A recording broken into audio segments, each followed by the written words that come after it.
Welcome back. This is the second of this series of modules talk. The first module is on holistic views and frameworks for business ethics. And let me jump straight to where we have left. We stopped. We talked about models, realities, and yeah, this is the place where we can start connecting the previous slide. Just want to give you how to just give you a couple of overviews on the strategy and how the strategies strategies are looking at their own strategy at their strategy development, and how we can interpret from the perspective of business ethics, and which one is most suitable really depends on how we can how we analyze. But basically, we can have two very important models or concepts. As you already know, the work is very complicated. And that's and we make use of model, right? The model framework, the cognitive schemas, the business model canvas. Those are all examples of model. And so let me briefly show you that there are two very important strategies mental models. But again, those models are not exclusively different. They can be integrated, such as in business model, and so that there is no mental conflicts and paradigmatic conflict, or in opposition, so that if you think in this direction, you will not be thinking in that direction, not necessarily in that direction. But again, just give you two dominance area of strategies, views on this model of how they compete with each other, or how they be successful in their markets. Number one is the value captures model. Value captures model. And so if you look directly at this vocabulary, you will know that it is very much trying to capture as much value, such as the monies as possible. And so this tends to be warlike, competitions-oriented mindset. Okay, if you make it, originally the capture does not mean warlike, right? You can capture in a very corporate, socially responsible manner, but in general, if you do not read and do not look at the literature reviews and the knowledge of strategy and strategic management or business ethics in a very in-depth manner, it may jump into a direct conclusions that value captures may be tending towards a warlike competition oriented mindset. So what does it mean? It means that in order to achieve your above average, if so, you are part of the industry, and the industry has this general average profit, and you are, if you want to go beyond that average, meaning you want to be a leader, leading in that industry, and then you have to compete with a lot of these stakeholders, including bargaining powers with your customers, or maybe also bargaining power with your suppliers, and so on and so forth. So so it is like you're trying to get as much as profit as possible. That kind of mentality. Okay, so you have to bear in mind the key concept here is that the mentality does drive our actions and behavior. So if we put the concepts correctly and our mentals correctly, our behaviors will be corresponding to that mindset and concepts. Okay, so it is very important as a strategist or as a company CEO that if we want our employees to be leaders or executing this business ethics policies appropriately and according to our company policy, that mentalities and worldviews and mindset of the company is very important. So internal communications, the messages are all very important, including work instruction, the ISO 9001's quality manuals and whatever. Those are all very, very important. It conveys the messages of the CEO. And the next one is a little bit more, I think it's more creative. So we call it value creation model. So our job, our objective here is do whatever we can to create the value for our customers. And again, there are a lot of means and ways we can create value. We can put all the stakeholders as part of our teams in an open, architectural environment or open environment, such as open innovations, welcoming them to be a part of the value co-creation. So in a way, it's more embracing, it's more open, more allowing people to be to be a part of this value generations process. And it's not much of a value capture purposely. And when we create the value, and if that value is really very attractive, I'm sure the value will be returning back to us in terms of our revenues and profit. Okay, so these are the two different mental models. They could maybe integrated, not really different in that sense. So just be careful when you read understands the words. Make sure that you understand and define your context properly. Okay, we'll just give you one perspective only.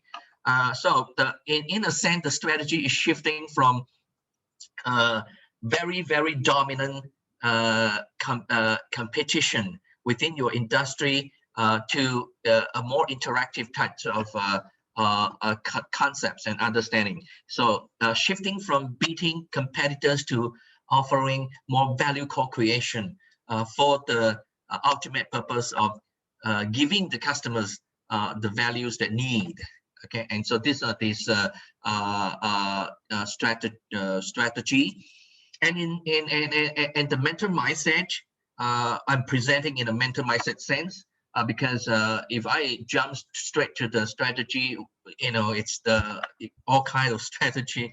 It's never ending. But if I give you an extract, conceptual, mental guideline and framework, then everything is possible. All kind of strategies. Okay, and it's definitely linked to business ethics. And we know that if every business such as a campsite tourism business, if you look carefully, it really involves all kinds of activity stakeholders, whether it is at the national levels or even relating to your tourism industries where people are participating in value adding, and so therefore you need to do a lot of campsite benchmarking or utilizing all these understanding what kind of intangibles and tangible resources that the campsites can make use of, and then also this more general macro context and environment. So in fact, to study this business ethics and which is strategy, and you really need to look at the views and requirements and understandings and of all the stakeholders and integrating them in a systematic structures manner so that you can see the interrelationship between yourself and the host of stakeholders and also their relationship too. That is what we mean by sustainability relationship ecosystem.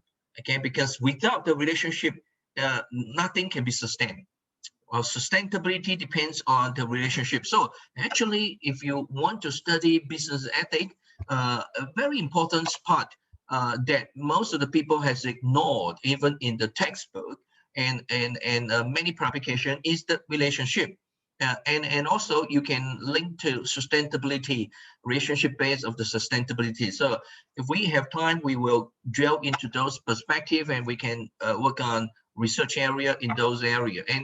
And again, if you want to make use of these situations, business ethics situations properly, which has strategic, because without the strategy, your business ethic also is not sustainable, because we need to eat, right? And so this strategy, doing good for this for ourselves, for our company, also need to be doing good for the society, and they really are just two sides of the same coin, and they need to interact with each other. And in view, if you want to make use of that, you also need to look into the macro environment, the global trend, the innovation, because some things that relating to trend and the previous history may not be innovative enough, and so you need to always constantly projecting yourself to the future, right? And also you need to really understand your society, social cultures, and business culture. So these are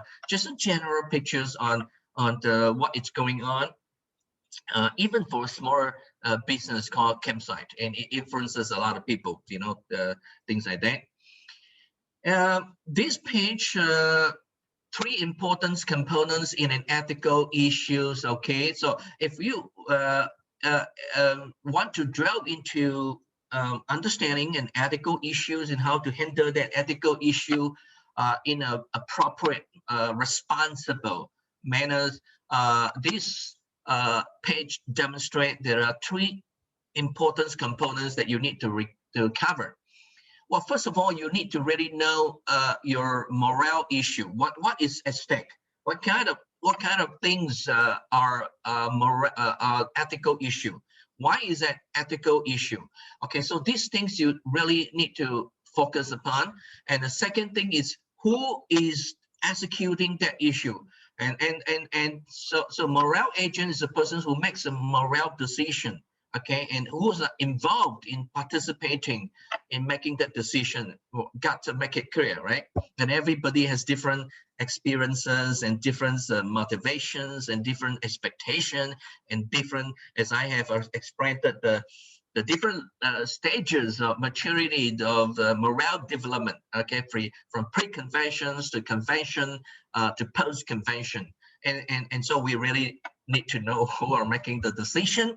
And sometimes if it's insufficient in that particular decision, we maybe get some training and things like that, right? And the next one is, of course, the ethical decision, the decision that is acceptable, responsible, want to help resolve this morale issue, that decision, right? It's involved. So these are very, very important. Say with that, then we can basically knows that moral ethical issues are able to be solved. And if you review the literature reviews, and this is from now, I think from now on, you will see a lot of framework, a lot of mental models, a lot of models, right, that simplify these realities of ethical realities in the world, and allows you to quickly in one framework domain, you can see the overall situations of the how to resolve and how to make a good ethical, at least responsible ethical decision, and why that decisions comes into the pictures of, hopefully, right, you can, and all the participants, morale agents, all these three components are already being integrated into all this framework. Okay. And so propose a four components model. Number one, you got to really recognize the morale issue. If you are not able to recognize the morale issue, then nothing will happen. And awareness, moralities, recognitions of this morale issue is never easy. If we are not trained and experienced and our attitudes are not there, basically sometimes it is almost impossible to even when we see it, we not even realize that this is a morality is ethical issue, right? And so we see a lot of situations nowadays in COVID-19, and people are not wearing masks, and we are not. They do not realize that it is may spread this virus pandemic. It is a virus easily, so nobody know. I mean, they're not aware. Maybe that why is that so? Because their mental models has been fixed in certain direction, so they mold their attitudes in that direction. So it is number one, very important is recognize the morale issue.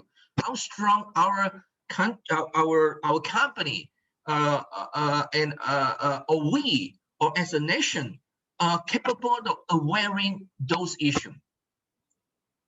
If you don't have these recognitions of morale issue, forget about the next. You're not going to make any decision.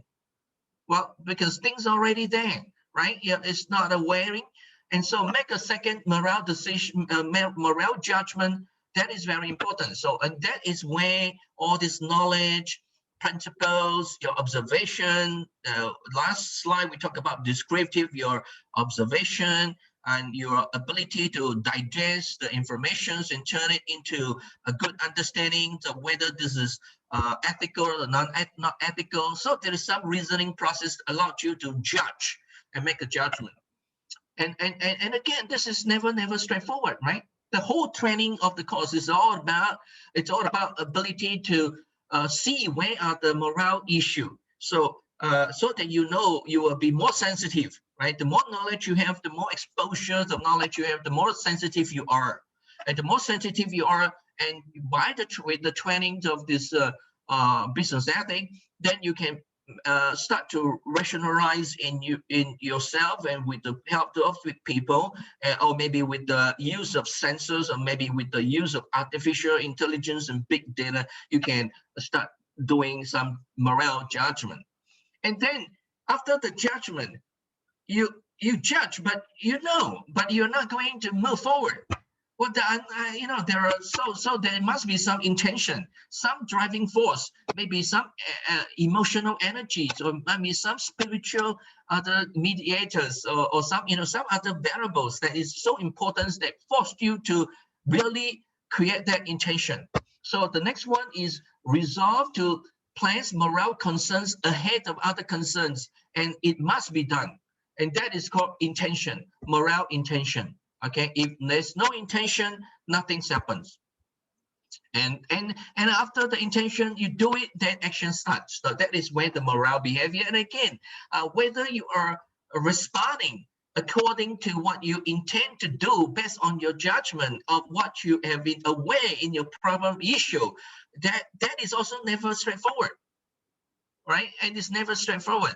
And this model, really tells you that it depends on many, without going into the details. Sometimes you can, Google around and see all the details, but in this slide, we can almost automatically understand what is going on, and we know that this morale issues and morale judgments and morale intentions and morale behavior, that they are all sequential and cross interlinked with each other, because there is, the more judgment you have, the more you're more aware. There is, but anyway, we look at it as a sequential understanding, so you can easily make a decision.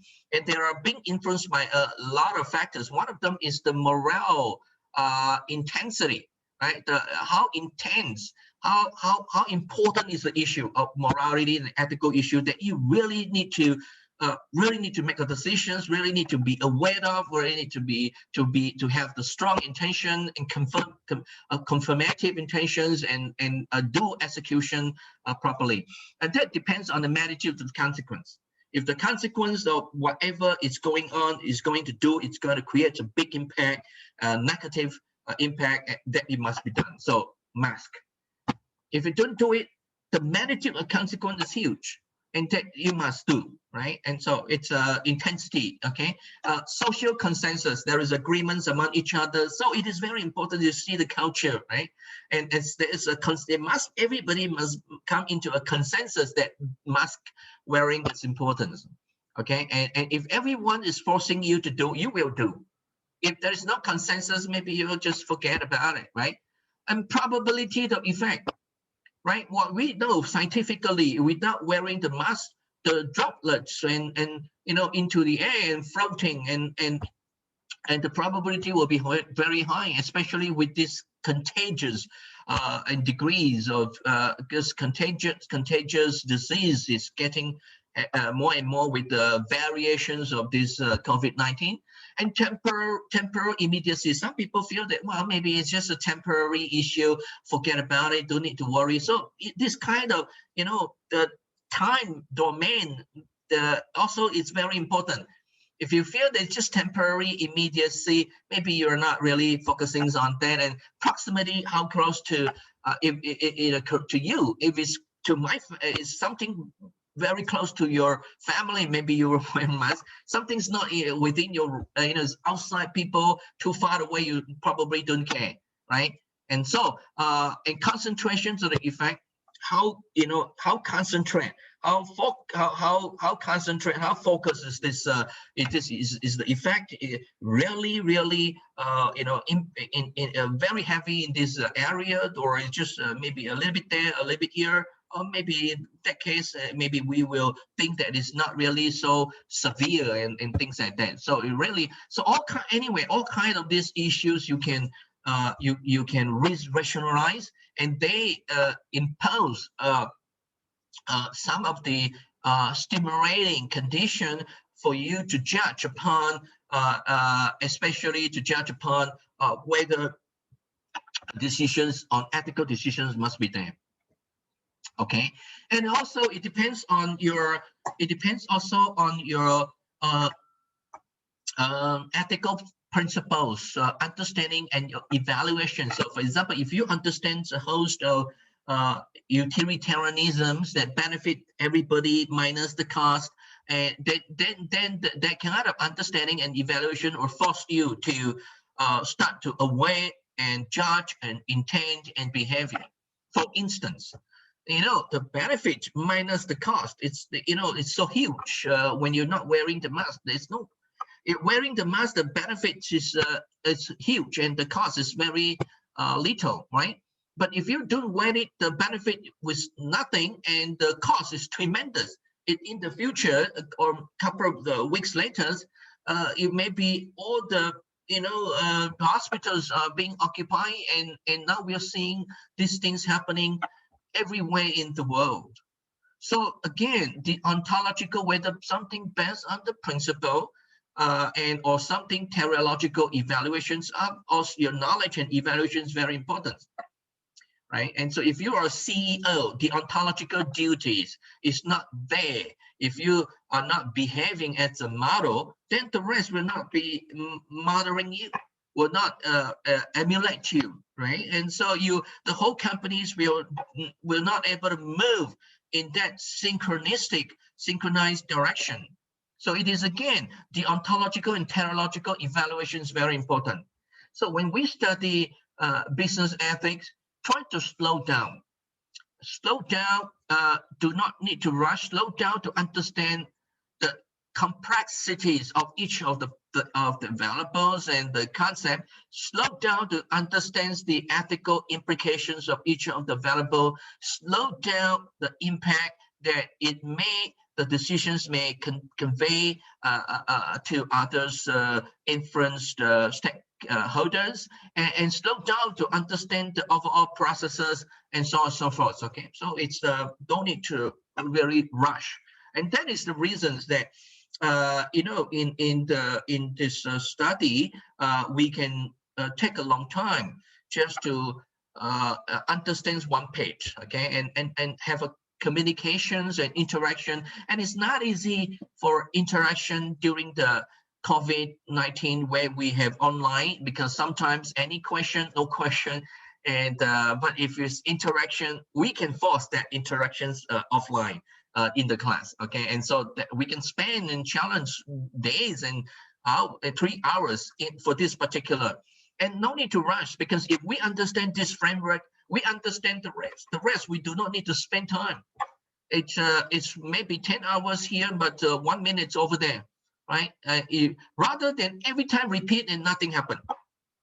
Okay, so this is very, very important. Ethical belief, right? Of course, your belief system, right? All the experiences, whether it's coming from your morale intensity that influences this, or the ontological, teleological evaluation that influences all these for components, or it slowly will be accumulate and forms into your memory, and I mean, it occupies all your memory and becomes your belief system, and that will become very strong assumption that you will base to influence how, whether and to what degree you will undergo these 4 phases of business ethics. And again, there are also some cultural, society, definitely you've seen in this COVID time, society, culture, environmental factors, and some individuals will also impact on you. Some significance, politicians or whatever will also impact on your decision making, and the host or some significant, not the politicians, but some significant issue. Okay, it could be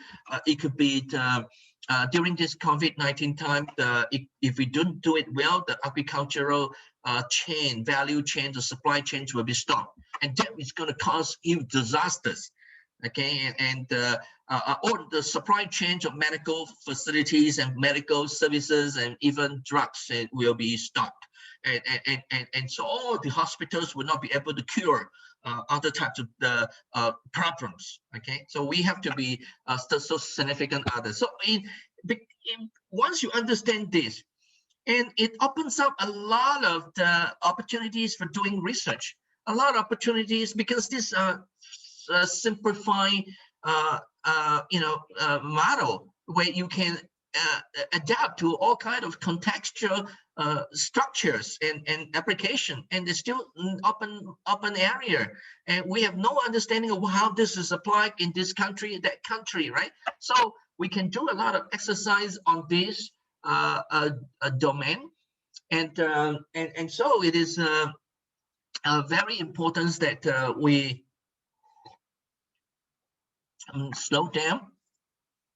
And so I hope that maybe work on an exercise, work on a project to see how you or have experience based on this model, or demonstrating how you think that this society today in your country or in any country that in exposing to COVID-19, that how these models, right, has helped people to tackles and handles this COVID smoothly or unsmoothly. Okay, so these are all these opportunities for exercises. Okay, these ethical issues of dilemma emerges when we have some contingency factors, meaning that dilemma means that do you really want to do this, or you want to do that? Do you want to help or not helping? Do you want to steal or not to steal? And this is called dilemma.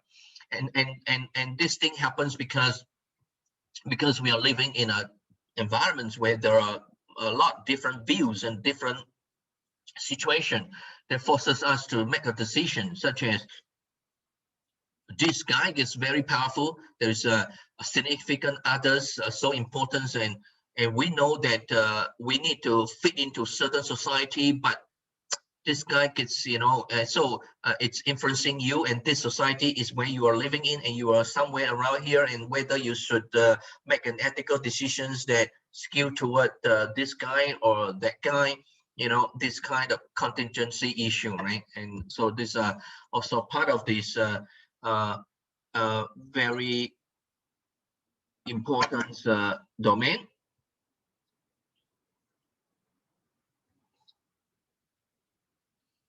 Brest and the colleagues outline 4 components of morale development. So it demonstrates how we can develop in a step-by-step manner. Okay, you can see nowadays from that page on, we have a lot of framework and model. So give you more and more training in terms of how the scholars, research scholars and practitioners and those professors put things into perspective to allow us to understand and see the overall pictures of business ethics. So this first YouTube slide is very much of a very quick introduction in 1 hour and 10 minutes, but the rest is on this slide also equally very important because it trains you in conceptual thinking, and that's number 1. Second, it trains you in terms of the sequence and the process involved in decisions making. Third, it trains you all the factors and variables and things that would influence your process of decisions making.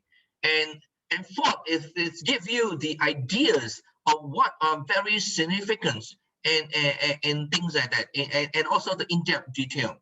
So these are things that we really need to really understand.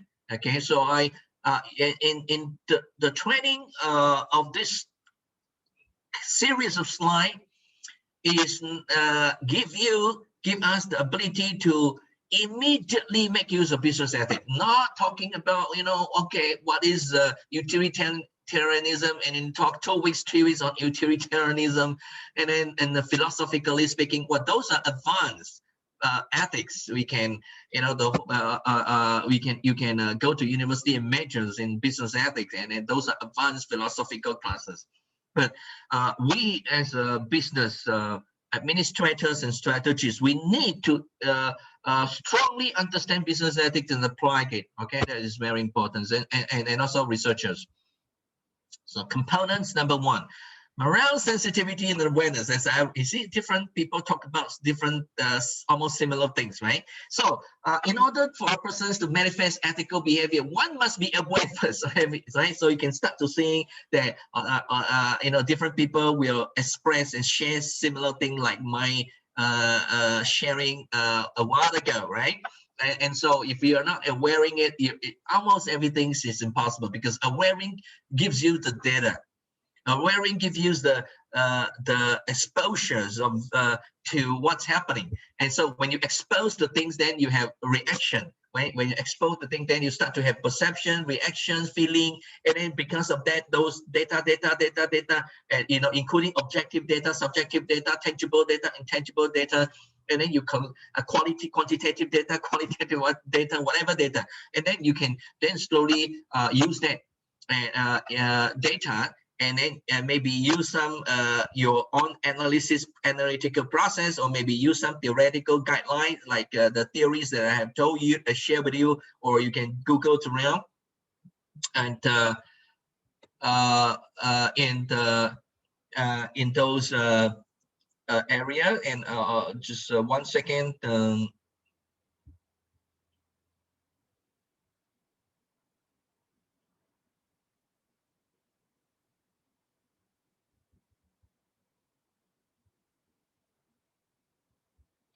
And so although so it is very important. So the second step is this morale judgments and reasoning. So although there are many are aware of the presence of ethical dilemma, one may not be skilled at the proper judgment. So this, you know it, but you don't know how to make decision. Yes, of course, we have a lot of situation here, and that is why we need to study business ethics. Okay, and then thus, when it has been determined that a person has achieved a certain highly developed ethical reasoning capability, then we say that we are meeting the pedagogical goals of our instruction. So I, as a teacher, so as a coach, or as a mentor, trying to build and facilitate the students and train the students to build the competencies of this business ethic. And if you are able to make a sound judgment and always capable to provide reasons why you make in this direction, make in that direction, that means that I have achieved the way I instruct the instruction. And that instruction, we call it pedagogy or pedagogy. And there are many ways we can do. As I have already explained, we can unplug in the classrooms interaction. We can maybe go and look at newspapers and see what happens. Maybe we can explore YouTube. Maybe we can interact and discuss and focus group and all kinds of. Maybe I can give you a very difficult question, or maybe the question I've just given to you, the framework, and ask you to see the situations in your country on how the COVID manifested in this framework. All these are called pedagogy, right? Okay. And then next is this, after you have all this knowledge, you must be able to reach the boiling point of you have the strong desire, right, to move forward. If no, then something is in yourself, whether spiritually, emotionally, maybe behaviorally or attitudinally or whatever, or cognitively, something is still not connect in your neural network or whatever. That do not allow you to reach the intentions point, motivation point. Okay, so I will do this because it is right. Okay, not easy, right? Okay, not straightforward. And then once we are done, then the rest is behavior. Okay, and so we are into implementation, and then we have to persist, especially for social enterprise, entrepreneurship and social enterprise. You see, and we have the time. We will go through a social enterprise slide modules, and I will share with you what people has done, and they really persist. We see they contribute in terms of donation first, and then after that creating a business model where they can get clean water and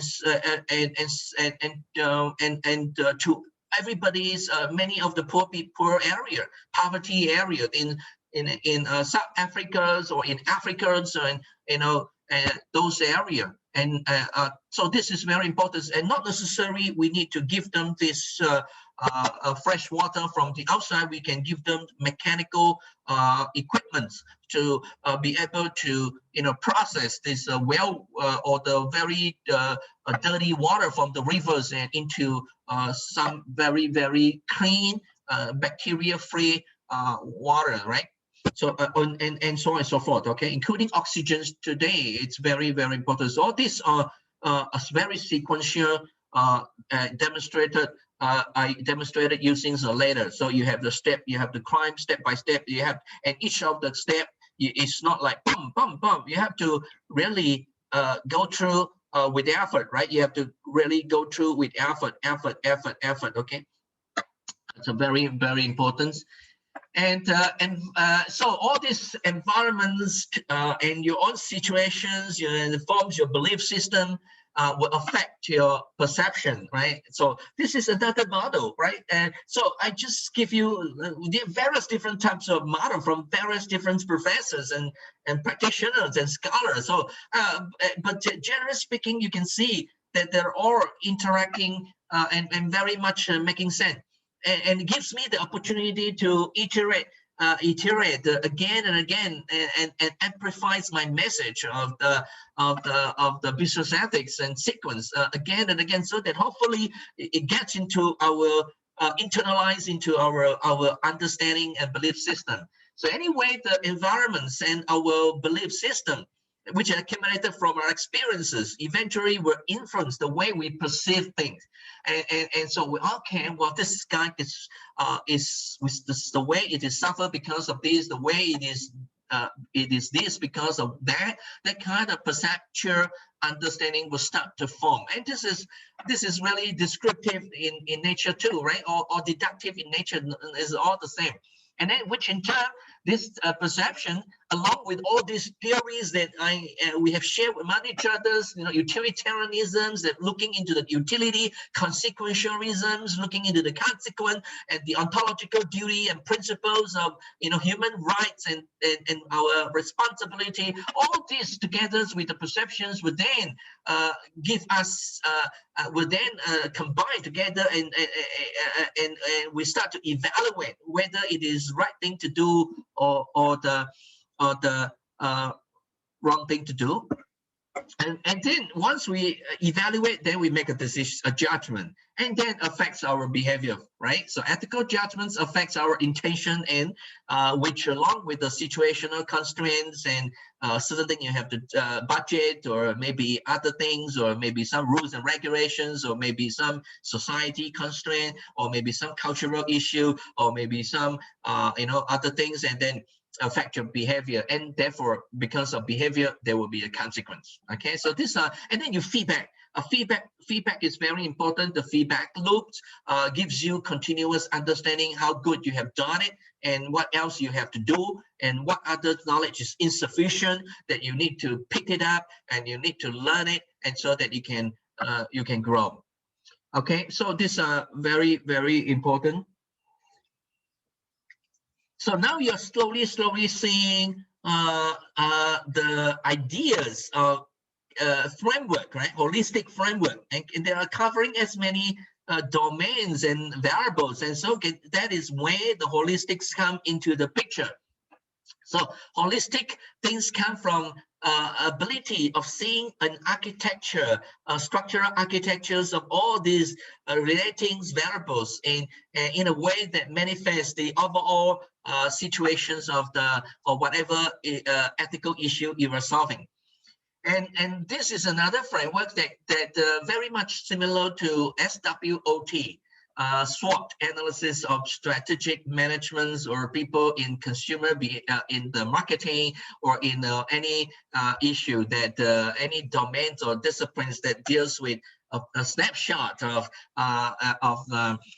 what you're good at, what you're not good at, the SW, strength and weakness, and what opportunity and threat are out there in the external environments, and in combinations that will gives you the condition of what you can do about it, and what should you do about it, right? And they are just the environmental, internal environmental factors, or external environmental factors in that sense. So it's really nothing, it's just the name. Okay, but those are this condition. It's just really an expansion of these environmental factors, right? Okay, so in a sense, so it's not a big deal. And opportunity and threat, okay, and situation, issues, organizations, and personnel. It could be opportunity in the issue sense, ethical issue. There is some opportunity there that we can take on, and we should that drive us to start working on these processes. And so ethical issue is both an opportunity and could be a threat. And your morale capacity is your strength and weaknesses. And if you don't have the morale capacity, knowledge to digest it, that would be your weakness, and that would condition everything else right on this of the process. Okay, so and it could be organizational issue, it could be personal issue. That is also the opportunity and threat. If there's certain organizational things that you see in your companies that people are not testing the product in a rigorous manner, may cause futuristic defects and problems, and that would jeopardize the reputations of the company and increases the cost of handling all this ethical issue. And so this could be a very big threat. And this threat, if you are sensitive and aware of it, it will allow you to engage with this process. So there are a lot of opportunity and threat or maybe a lot of opportunity and threat. For example, as I said, this quality issue, if you don't do it, it's going to cost you ethical issue and cost, and because there is a cost issue, and there is this a reputational issue, so you kind of very worry, especially your company is it's really depends on reputations, and it's on the marginal profit is pretty lean, pretty low, and so it kind of increases your awareness, right? And increases force you to be more aware, right? That's called in business research we call moderation. Okay, it increases your awareness. So you can see all this moderation. It kind of increases the frequencies and the probability, the frequencies of you interacting in this process. And the process involves you have all kinds of belief systems. Now you have trained in terms of all this business ethics, and so from now on, all this will become your norms, morale norms, or whether before you were picked it up from the society, you picked it up from the country, and you picked it up from your school, you picked it up from your working environment. Now together with this sharing in this class, in this module, and you have we have expanded the morale norms further. Okay, this will give us the ability to increase and recognize. But again, it also depends on your top SWOT, okay, and to moderate, to increase your interactions capabilities. And then the higher those the condition is more favorable, the more you can accelerate this awareness to all the way processes. And then once you start to aware, as I told you, when you expose to thing, right? This is the object, and when this is you, when you expose to thing, then you start to have chemical reaction. What is the chemical reaction? You start to form understanding, perception, feeling, so emotion, intuition, reasoning, rationalization, including consulting with other people if you feel that your perceptions and understanding is not sufficient, and then that all combine everything in yourself, then will lead you to make sound judgment, evaluation and judgment, then your intentions and commitment, and then your behavior, right? You act on it. And if you are lacking of those, if you're lacking of awareness, then maybe you will jump straight to this behavior. And so it is very important that we have conscious. That's why some in the academics and in this especially in enlightenment, persons enlightened to a higher spiritual level, and the consciousness is very, very strong, and they are able to see the overall process. They know the awareness arise, and they know the events after the awareness, and they know how to make use of awareness without we simply getting doing things based on our memory. If you're doing things based on our memory, that is morale. We just extract the morale norms and then straight away apply it unconsciously and automatically and habitually to add on this human, to add on this ethical behavior. But if we have consciousness, mindfulness in this Sanskrit, we call sati, right? In Indian say Sanskrit or Pali, we call sati, right? And so this will allow us to see the overall process, series of processes, and then we can make a better judgment. Again, feedback loop is always important, okay? And so we can adjust and improve our understanding and so on and so forth. And so again, you can see different knowledge, different scholars will always use slightly different words, and the frameworks are pretty much the same. So I have already elaborated pretty heavily and dutifully in all this previous slide, and so kind of the rest of this framework we can quickly go further. So that's the reasons why we do not need to rush. Places where we need to slow down, we slow down. Places that once we slow down in the beginning, and then the life is very comfortable in the future because it's just easy. So that's why study, do not rush, especially the beginning. Why you rush? Just take your time, right? 2 days fine, 3 days fine, but 4 days is very simple, 5 days very simple. Instead of half boy, and we half boy, and then we cannot never understand every single thing. And so awareness of ethical issues are very important, which it's the opportunity, right? It gives us the ability to expose. It gives us the ability to have the data. Without the data, there will be no theory. So data theory, data theory, data theory, data theory is very, without data, without theory. Without theory, no more feedback, no more data that is giving us the opportunity to grow, right? So it gives us the cognition's ability to start to give us the ability to morally develop it. So we really need to develop. So we know, we are aware of something. That on ethical issue, we know that we are not yet mature, so we need to, or we already into certain stage of understanding and pre-convention, but we have not yet reached convention, and we have not yet reached post-convention, and so we go to a cognition's morale development. With that development, then we can use that development to help us make morale judgment, and based on the ontological judgments or teleological judgment, and then we ensure that we have a culture and a policy from the company, and so we can have a better determination. So this SWOT, right?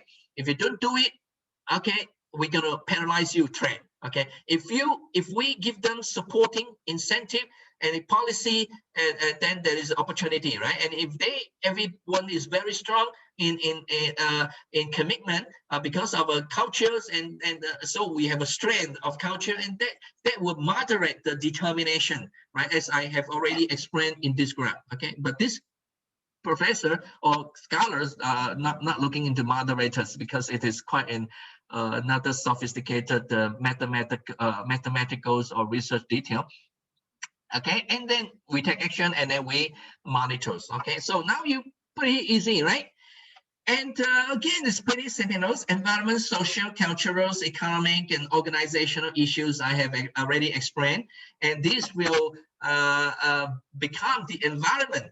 Within that environment, and they're also not necessarily the environment, there are the condition also drive you, force you to be more aware of certain issue. So if you are living in an environment, for example, in a country, Singapore, that is very well advanced in policies and in situation, and if you're that will the societies and advanced economic situation will force you to be more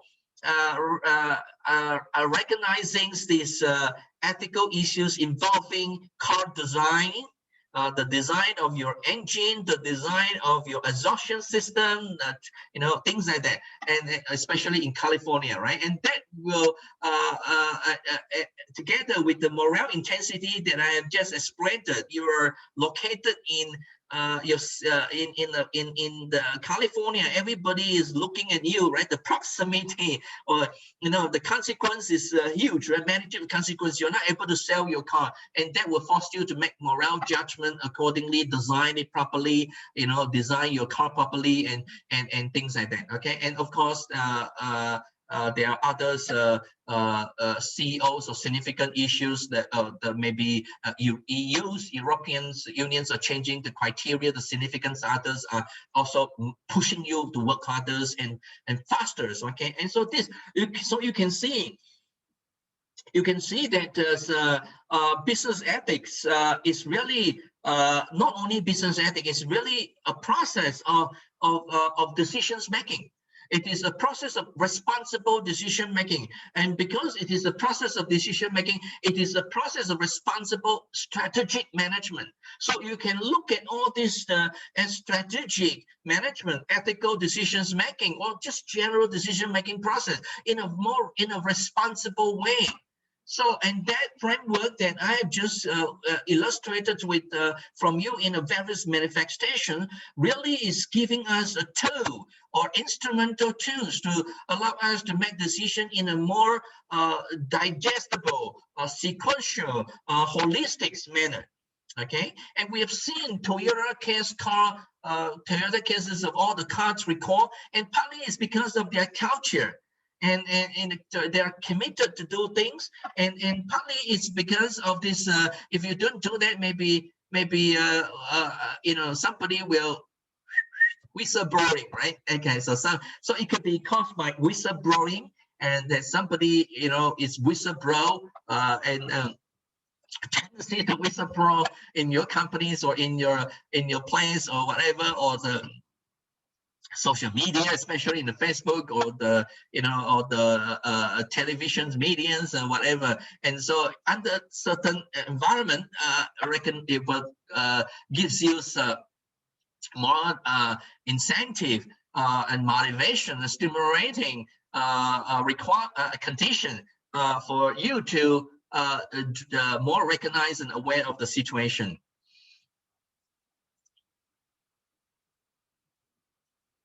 So morale judgment, morale development is very important, right? As I have already explained it in one of the framework. Very morale individuals may do immoral things if the price is right. So that means that even the moral individuals may do immoral things. So some people already develop good understandings of morality and ethical understanding, but given the opportunity, this SWOT, the moderating, and some of the opportunities are pretty unethical driven opportunity. For example, nobody is monitoring you. Okay, so I'm a little bit free in I'm a morale person, but when nobody is monitoring me, maybe sometimes I will lack a slack in doing and adhering to my morality, right? Not everybody is preserving, maintaining the morality, intensities and commitment, right? Motivation 100%, right? So sometimes a little bit no motivations, and sometimes nobody is motivating me, so the intentions goes down, the motivations level go down, depends on intrinsic, extrinsic motivation. There are a whole lot, a lot of whole other motivational factors not consider in this framework. You can that's good. That means opens up the research opportunity, and for you as a students to think, rationalize, and for us research scholars to think deeper into this phenomenon. Okay, so number one. Okay, very moral individuals may do immoral things if the price is right, meaning it's the opportunity. As in cases of whistleblower, one may have to undergo extended period of stress before whistleblowing. These are just two notes. One of the cases is dealing with whistleblowing. Sometimes we don't tend to whistleblow. So whistleblowing, there is a time period as a dynamic situational issue. We try to tolerate it until a point where we cannot stand it, and we are in tremendous stress, and that threshold class whistleblow. Okay, so this it could be less stress, more easy to whistle. Okay, so this is just the psychological issues dealing with this situation. So in that case, there are these opportunities and these stress condition, or a host of other environmental conditions, including morality, the moral intensities, which I have just explained, and that will influence how and when you're gonna whistleblow. Okay, so and if you're whistleblowing, that is proactive. Okay, if you don't care about whistleblowing, nothing happened, that is zone of indifference, the passive, right? So no one care. Okay, and so you want to promote, stimulate, and facilitate and fosters a good environment in your company that allow people to whistleblow, because when they whistleblow, they really do not want to harm your company. They really want to help your company. They just have some psychological stress if you don't allow them to whistleblow, and they actually gives you a lot of things. But again, today we are seeing a lot of leaders and a lot of our environment nation that do not allow and do not allow people to whistleblow, and probably they want to face saving, or maybe they afraid that if I'm a good leader, I think I'm a good leader, and why you're whistleblowing, it looks like I look so bad. So again, there are a lot of all these issues that would constrain, and shrink this whistleblowing zone to be a very, very very little whistleblowing zone. If that is the case, no one will whistle. So it is very important that you have to expand that triangle whistleblowing zone as big as possible.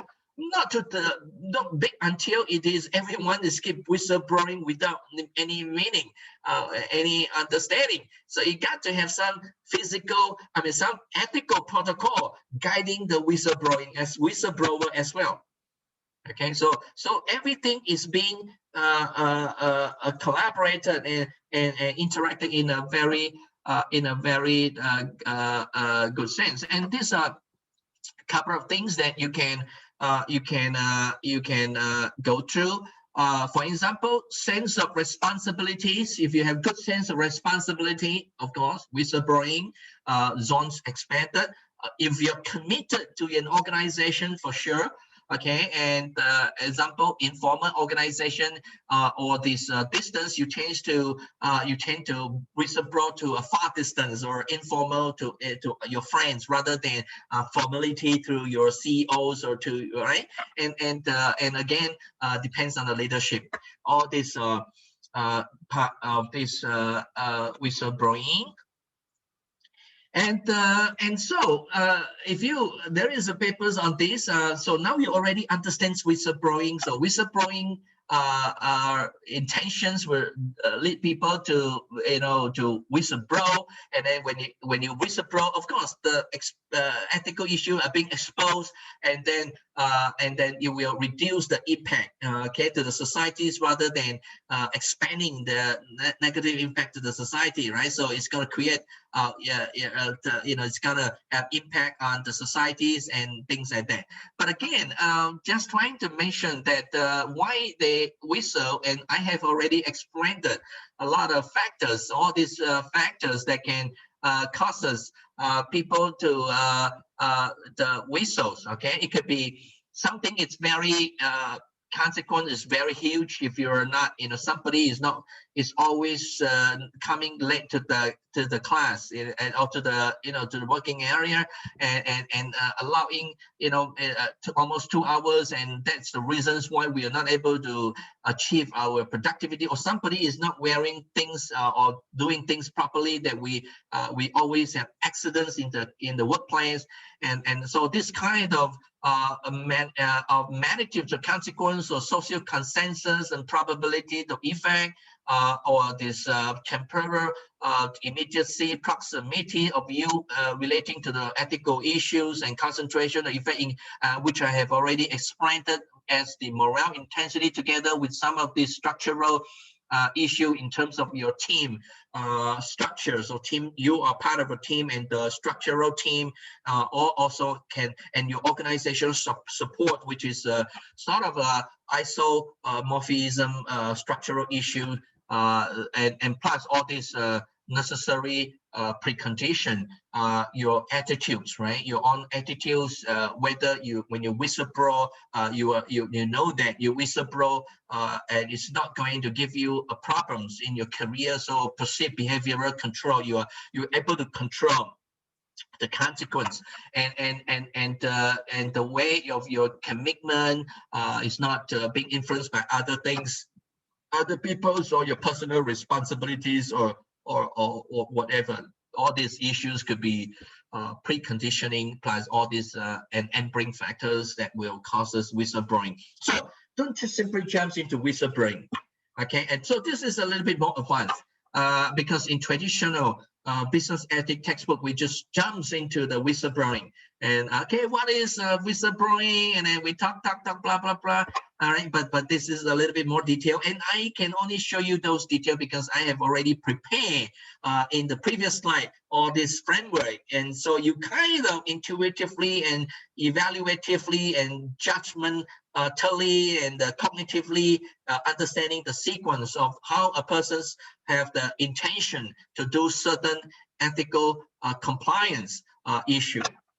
Okay, and so when we talk about these people, you know, doing some unethical thing, there is this fraud triangle, very, very important, and we can do a lot of things about it.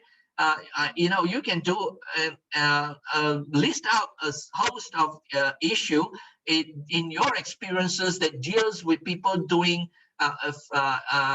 unethical or corrupted practices in your working place or whatever. So and that is fraud triangles. Number one components that causes this is the opportunity.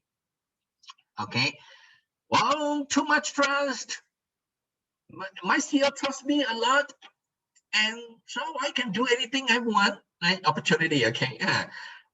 In the no one's, I have done some things before and I have complaining, I have done, you know, I have to say some things, or I have done some things in pretty unethical way in that sense, but no one say anything at the top, and there is no separation of duties clearly, so I'm kind of, you know, crossing over to another places and another duties, and you know, and things like that. So anyway, opportunity. Okay, opportunity arises, and pressures. I have a lot of pressures. My, you know, my family. You know, I just bought a new car, and nowadays my expenses are pretty high. So opportunity arises, and the pressures comes into me, and why not, right? Okay, and so these are this opportunity and pressure, and sometimes rationalization. You think by yourself and give your own reason. Well, the company owes me. I worked so hard, you know, until 10 p.m. You know, everybody else is working, and 6 p.m. they already go back, and I work another 4 hours, and so this is a little bit of incentives. I pick up a little bit here, I do a little bit there, you know, and so I think it's reasonable, right? No one's to complain. I'm underpaid, right? And everyone else is doing it, so why not me also do it, right? So you kind of give yourself a rationalization. So all these are very important issue. And another very important theory of planner behavior. So theory of rational behavior theories, and it's just different types of theories, and you know, they're basically almost the same now, and we can go pretty quickly. The intention to engage in either ethical or unethical behavior that will lead you to doing that in an ethical way or unethical way really come from, according to this theory of reasons action, it really comes from the attitude, your own attitude towards that. So example, right, the rationalization is a very strong attitude, that you kind of having an attitude that everyone else is doing it, and why not me? So that is an attitude. Or subjective norm, also the same. And you talk to people, and everybody else will say, "Well, just do it." And I'm doing it. You know, subjective norms, right? So you getting the influence from your environment. So all this, there are also additional attitudes factors that will influence the way of your attitude, right? So outcome evaluation. You know, I'm seeing nothing happen. I'm seeing opportunities, too much trust, and I'm seeing no tone. I'm seeing everyone else is doing it. The company, I'm seeing if I made the company a lot of monies, and nobody else complain if I'm doing a little bit here and deal with it. So you kind of evaluate the you know, all this action and your experiences, all these experiences and your belief systems, and whichever will slowly develop your attitude, and which will drive your intention. So your intentions strongly come from your attitude, and this, I mention it because it is not mentioned in other framework. And so it is good. Maybe we can combine this framework with other framework and then leave it to the PhD student or master degree students, okay, or scholars like me and we together, okay, and to do that. And so morale intensity, I have already explained it, so I will not go into those details. Okay, and again, we already know that the risk depends on the impact, which is the magnitude of consequence, right? Something like that. Okay, and the probabilities of happening. Okay, so this is always happen. For example, if you go into the food production processes, in a food production factory, if you are the general managers in a factory and you are designing a production line that produces certain product for, let's say, Mark and Spencer's in UK or for other their branches all over the world, and that particular food product, if you know the way of your processes, what are the likelihood that the food disease or this risk of the contaminations will arise? That's called likelihood. And if that arise, what it would be the impact for how much being recalled, and the impact to the people that you have to pay medical services, or the impact in terms of dying or just diarrhea or just headache or whatever. So it is a likelihood multiplied by the impact, right? And that creates the risk objectively. Then based on this risk, you can determine, focusing on the causes of the risk, focusing on how to rectify the risk, modifying your food production processes, and then adjusting your competency, and so that it reduces, and if your likelihood to be zero. Okay, and zero multiplied by impact, nothing, right? So don't worry. So likelihood equal to the function of all this vulnerability, you're exposing to all this contamination. So for example, allergy,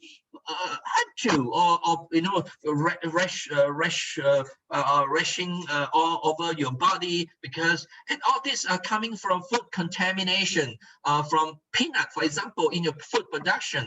And so this is called exposure. Well, you gotta reduce no exposure, then the likelihood will be zero. If there is no peanut, there will be zero likelihood to be there, no threat, right? So this and the more control you have, the likelihood will be reduced, right? You control it properly, the likelihood will goes down. So all of these are just different types of situations that you look into the likelihood. So again, even though we discuss this page in a very simple way, but in fact, I have already given the essential concept in ISO 22000. Okay, which is quality food management, quality the food manufacture quality management system, or this GMP, good manufacturing practices, or HACCP, hygienic practices and things like that. Okay, we have already talked about all these issues. And so not difficult. So again, data theory, the interaction of this is very important. And so let's see what I am trying to discuss here. And prescribed structural decision-making process.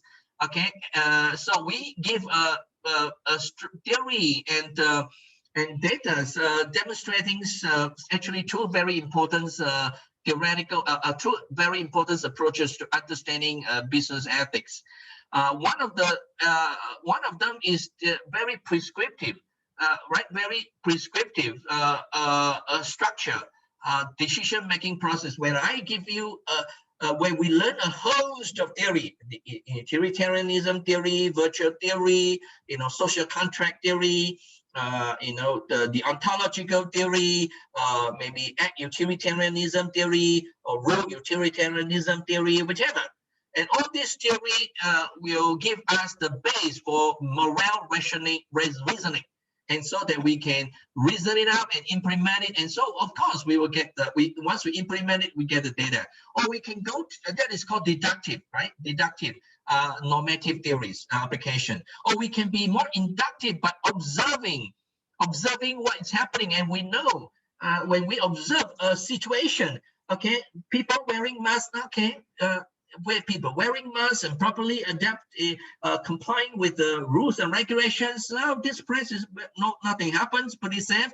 And if we go to observe another place, so many this, that, because of this. So and if things happen, and so we kind of observing and see the patterns of behavior and understanding the consequences, and so we acquire a knowledge of what should be the best thing to do, and what to do and not what to do, and what is the ethical thing to do and what is the not ethical thing to do, and that is called induction.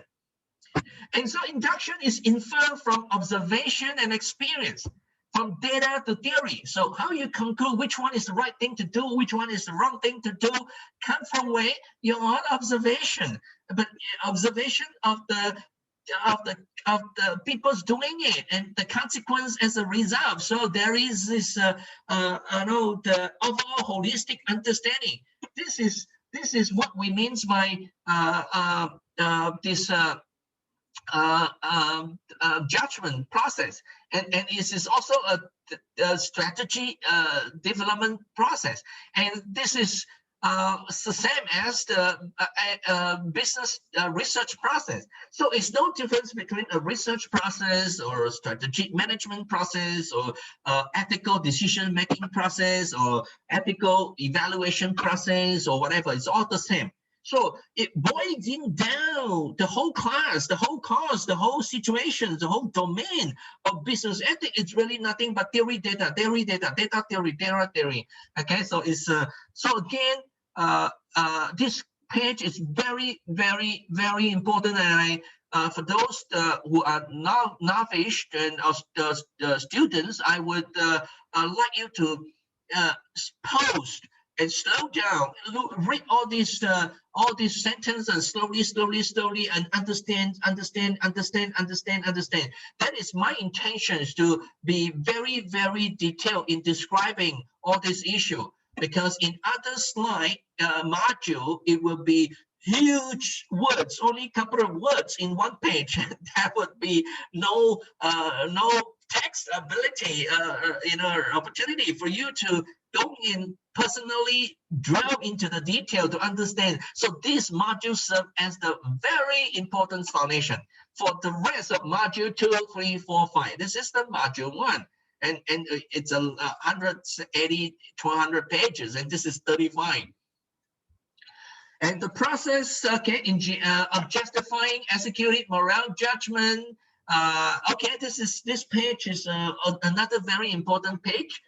When we judge, and when we try to evaluate and starting to make judgment on which one is the sound decision, or what decisions we are to create a alternative, or we call portfolio, of the process of this possible solution before we make choose one decision.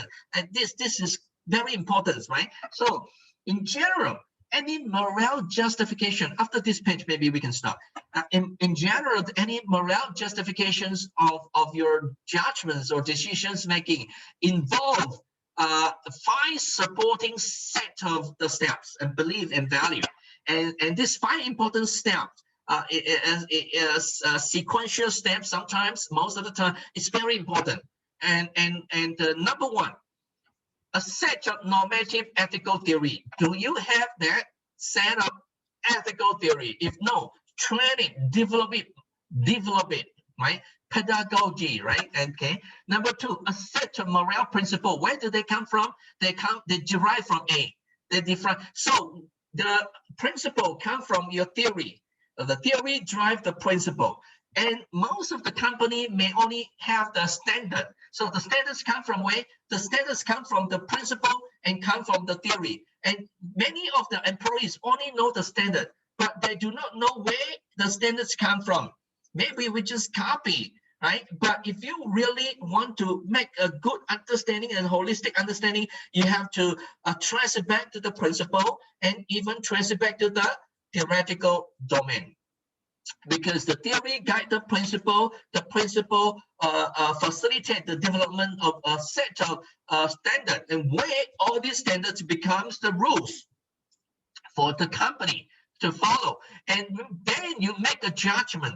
Some of the judgment is based on the rule, okay, and which is still quite rigid, and then some depends on a little bit more flexible standard, and then even more flexible extract form the principles and the and even more extract the theory. Okay, so you have to be, so some of the company following the business ethic and the maturity of whether you strictly following the rules and regulation, that means you're pretty rigid. But some are very smart. They can even look into the principle and they can look into the theory. So they are quite flexible. These are mostly the CEO. These are mostly the lower or medium level.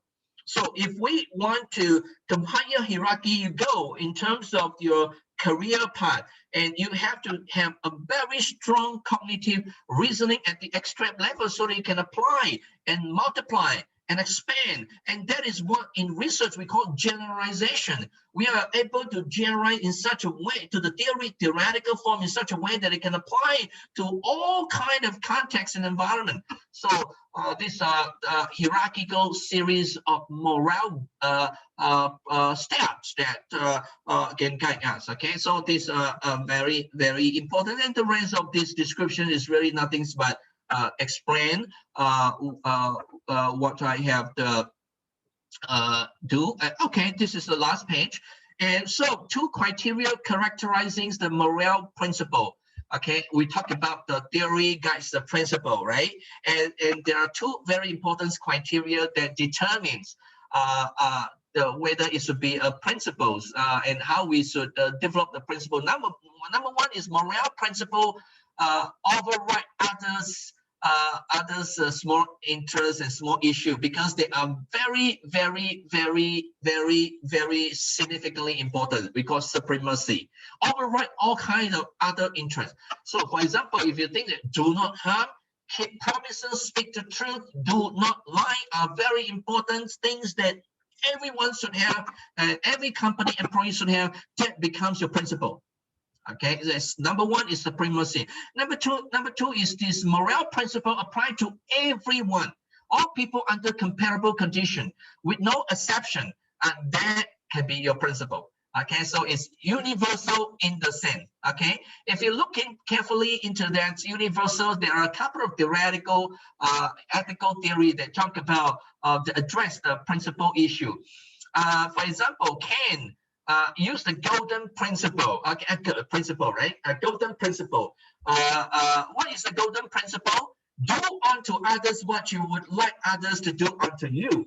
That is a principle. Why is that so? Because it is universal. For example, if you want to do something to other people, and if you do not like other people to do to you, then don't do it.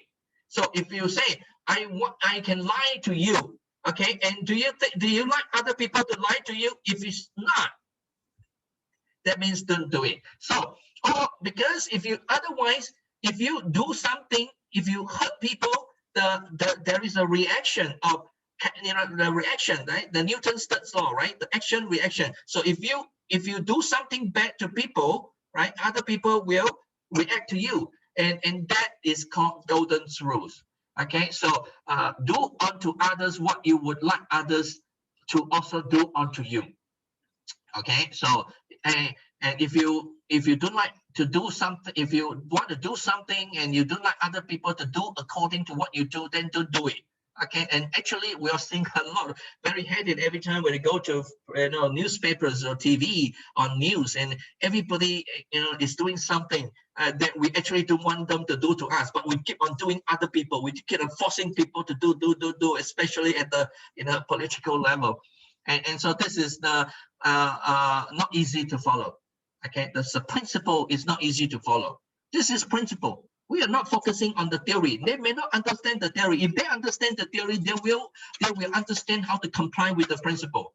So it really is a whole process of cognitive maturity development. So sticking at this principle level may not allow you to break through. Why exactly you need to comply with this principle level? And that is advanced business ethics that we will not discuss in this class. If it's advanced, we will ask you to tell me, show me, go into in depth, right? And Kant used that similar golden principle, but in a reverse manner, because this one is in this big universals, but in a reverse means it's that universal apply to me, right? Universal apply to me. So from general apply to specific me, but in a reverse means specific to the general. So if you do it, that means other people's should also do it. Okay. So from a specific situation to a universals one, categorical imperative one, universal law. What should act should become a universal law that others should similarly do. So is that so? If I say I will do like this, I will wear a mask, okay, and then other people will also do mask. There must be some reason that this principle must be upheld, because there is certain biological chemical risk happening in our bodies that can jeopardize the whole, not only me, but the whole area of people, so even our family. So it is in whatever we do, we also know that other people's will need to do, which is in a way reflecting the golden principles.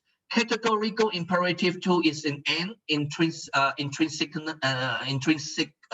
meaning that we do not treat people as a means. Okay, we treat people as an end, that they themselves worth in being respected in this sense. They are needed to live, and we need to listen to them. There is an end. We do not use them to do something. Okay, so this is called an intrinsicness. Act as to treat you and others as an intrinsic end and never simply as a means. Okay, so we need to respect humans' right. We need to respect their positive right, and we need to respect their negative right. They have the right to voice, to say something. So let them say something, and do not constrain them, right? Freedom of speech. Okay, so negative right. And then we have this we have the right, positive right, allowing them to all the children under 18 years old to be given the educations for free. Okay, of course, the rest of the people who are more sufficiently able to support themselves, they can pay the tax, so that governments can use the tax to support this, right? So there's certain right, and we should not treat them as a means. So we should treat them as an end, and each one, everybody need to be respected and things like that. So, but involving ends, the morale, goodness, actions, and all these characters, focusing on the ends, focusing on our characters, what we're doing, and the action that we do, all these three aspects integrating together will becomes the principles. Okay, so you can see in the principle there is action, in the principle there is this characters, and this principle there is an end. Okay, so the end, characters, and actions are the three very important part of the